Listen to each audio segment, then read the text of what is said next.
So I prefer to always bring design into the context, even with the anatomy. When I say anatomy, I mean what will you bring from the chaos and the infinity of nature into your model. We know that the skull has this break here, it's super complex, it doesn't form a straight line, something like that. We know this, but if I were to do it like anatomy, I would want to do it at this level of detail, right? I'm exaggerating just to make my point, but we as artists are dealing with design first. It's all about how will I stylize this part that I see in the photo. Will I make a triangle there, or break it into two triangles? And from this, we create designs for masks or anything really. We get inspired by the real world and transform it by simplifying and stylizing.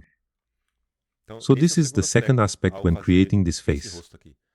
I have the experience and knowledge of anatomy, but I'm always trying to design. So this curve represents something from the real world, and I try to make it a bit more sinuous and defined.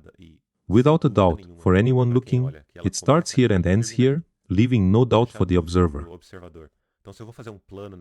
So if I make a plane in this part, I make it clear that it's a plane with an edge there, it can't be ambiguous. This level of control is felt by those who see our work. We don't communicate through words. We communicate through certainty and clarity.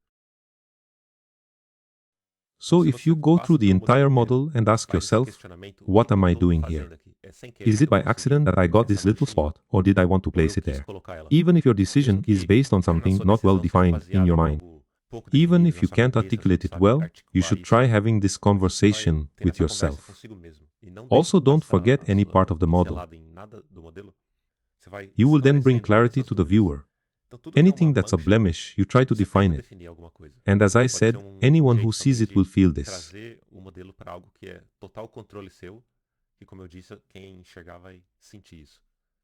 As a matter of fact, it doesn't matter what we do.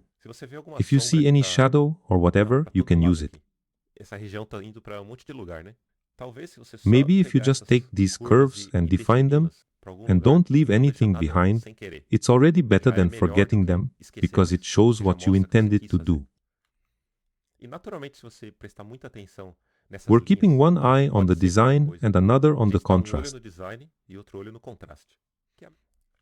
But I don't mean a random mess when I say anything.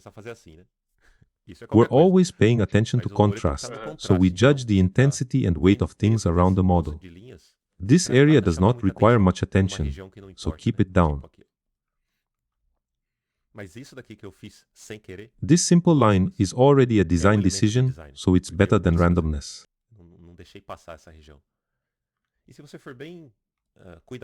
If you're careful with your touch and the intensity of these things, you'll be controlling the contrast. You see how I'm mixing anatomy and design?